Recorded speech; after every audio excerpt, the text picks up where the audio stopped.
नमस्कार, welcome to my channel. मैं हूं मनीषा।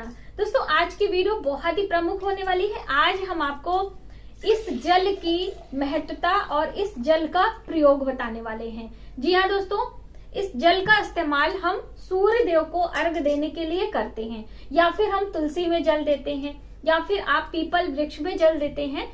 अलग अलग प्रकार से हम जल का इस्तेमाल करते हैं। हम स्नान करने के लिए जल का इस्तेमाल करते हैं, यानी कि जब आपका शरीर दूषित होता है, आपका शरीर थका हुआ महसूस करता है, तो आप जल से स्नान करते हैं।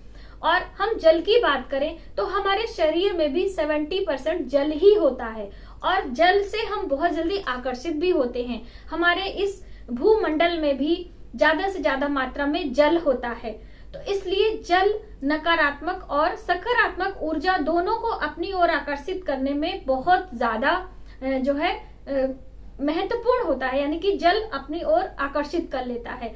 तो इस जल का कुछ विशेष प्रयोग यदि आप करें तो आपके जीवन की बहुत सारी समस्याओं का समाधान हो सकता है।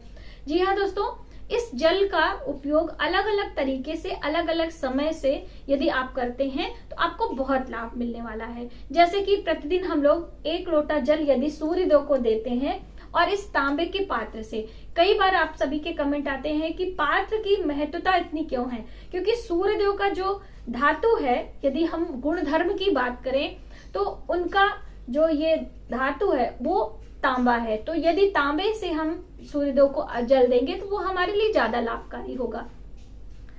प्रतिदिन आपको उगते हुए सूर्य को अर्घ देना चाहिए। इससे आपके अंदर बल मिलता है, आप ऊर्जावान महसूस करते हैं, और आपका बर्थ चार्ट जो होता है उसमें सूर्य कितना भी आपको चाहे बुरा परिणाम दे रहा हो, आपका सूर्य जो है निर्बल हो, वो बली हो जाता है। लेकिन साथ साथ अपने पिता से आपको अपने तालमेल अच्छे रखने चाहिए, तो ये आप ध्यान रखें।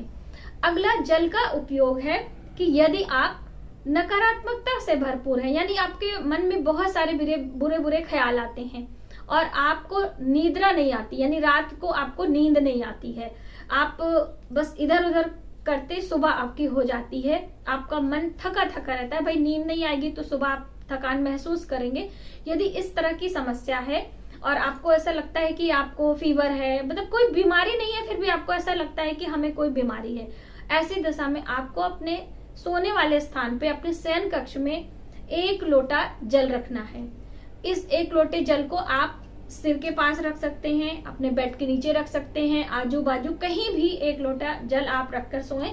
और सुबह सवेरे उठते ही, जैसे ही आप उठते हैं, इस जल को किसी पौधे में आप डाल सकते हैं। घर के बाहर यदि कोई बड़ा पौधा हो तो वहां जरूर डालें, घर के अंदर भी आप डाल सकते हैं। किसी भी पौधे में आप डालते हैं तो धीरे धीरे आपके शरीर की नकारात्मकता इस जल में ट्रांसफर होती है और आप अपने आप को ऊर्जावान महसूस करते हैं। ये करके देखें, आपको बहुत लाभ मिलने वाला है। अगला एक उपाय है कि आपको अपने पूजा मंदिर में 1 लोटा जल भर के रखना चाहिए। देखिए, लोटे की ही बात क्यों कही जाती है, क्योंकि लोटे का जो सरफेस एरिया होता है, ये देखिए नीचे आपको इतना गहरा मिलेगा, ऊपर इसका मुंह काफी छोटा होता है। इसकी वजह से इसकी उपयोगिता और महत्वता अधिक हो जाती है। पहले के समय में आपने देखा होगा, जो कुआं होते थे हमारे, जिसे कुआं और बावड़ी कहते हैं, वो काफी इस तरह से गोल एरिया में होता था, उसका सरफेस एरिया काफी कम होता था, यानी गहराई में अधिक होता था, ऊंचाई में, और ऊपर का मुंह उसका काफी छोटा होता था। तो वो हमारे लिए ज्यादा लाभकारी है, इसीलिए पूजा पाठ में ज्यादातर लोटे का ही इस्तेमाल किया जाता है। तो ये आप ध्यान में रखें। दोस्तों, अगला इस्तेमाल है, यदि आप प्रतिदिन सुबह सवेरे सूर्योदय से पहले 1 लोटा जल पीपल वृक्ष की जड़ में डालते हैं, यानी कि पीपल वृक्ष को सींचते हैं, तो आपके घर में माता लक्ष्मी की कृपा सदैव बनी रहती है। आपकी कोई विशेष मनोकामना हो, आप बहुत दिनों से प्रयास कर रहे हैं और वह प्रयास पूरा नहीं हो रहा है, तो आप 1 लोटा जल प्रतिदिन सुबह सवेरे स्नान करें और फटाफट से वो जल लेकर सूर्य देव के उगने से पहले आपको पीपल वृक्ष के जड़ में उसे सींचना होता है। यदि आप इसे नियमित 43 डेज तक कर ले जाते हैं तो आपके सभी मनोकामनाएं पूर्ण होती हैं। आप किसी भी कामना हेतु संकल्प ले सकते हैं और इस तरह से प्रयोग कर सकते हैं। तो ये करके देखें, आपको बहुत लाभ होगा। लेकिन पीपल वृक्ष की परिक्रमा करना ना भूलें।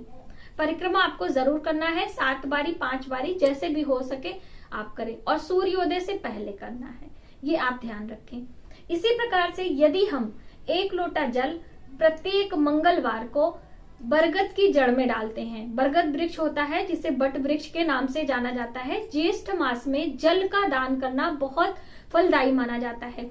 ज्येष्ठ महीने में सूर्य देव अपनी चरम सीमा पर युवावस्था में होते हैं और ज्येष्ठ के महीने में सूर्य अत्यंत बली भी होता है, इसलिए जो व्यक्ति ज्येष्ठ के महीने में जन्म लेता है उसके बर्थ चार्ट में सूर्य अच्छा शुभ परिणाम देने वाला होता है। तो इस महीने में हमें सूर्य की आराधना और जल वरुण देवता की आराधना यानी कि उनसे संबंधित उपाय जरूर करने होते हैं और वो बहुत लाभकारी भी होते हैं। तो इनका सबसे अच्छा उपाय है कि पेड़ पौधों की जड़ों को सींचना, उन्हें जल देना। देखिए प्रकृति उस समय काफी तेज धूप होती है और यदि हम जल का दान संध्या के समय और सूर्योदय से पहले और सूर्यास्त के बाद करते हैं तो आपको बहुत लाभ मिलेगा। आपको 1 लोटा जल बड़े पात्र में लेकर बरगद वृक्ष के नीचे जाके वहां पे डालना है और गीली मिट्टी का तिलक करना है। इससे आपका मंगल मजबूत होता है। अक्सर हम आपको सूर्य ग्रह को बलि करने के लिए सूर्यदेव को अर्घ देने की बात करते हैं। आपको शुक्र ग्रह, आपका गुरु ग्रह मजबूत होता है पीपल वृक्ष की जड़ों को सींचने से। वहीं पर बरगद के वृक्ष में जल सींच कर वहां की गीली मिट्टी का तिलक करने से आपका मंगल मजबूत होता है। इससे आपका जो हड्डियों का रोग होता है या फिर आप बार बार चोट के शिकार होते हैं या फिर आप स्पोर्ट्स में जाना चाहते हैं, मंगल संबंधित जो भी चीजें होती हैं वो आपकी बैलेंस होती हैं। तो ये भी आप करके देखें, आपको बहुत लाभ मिलने वाला है।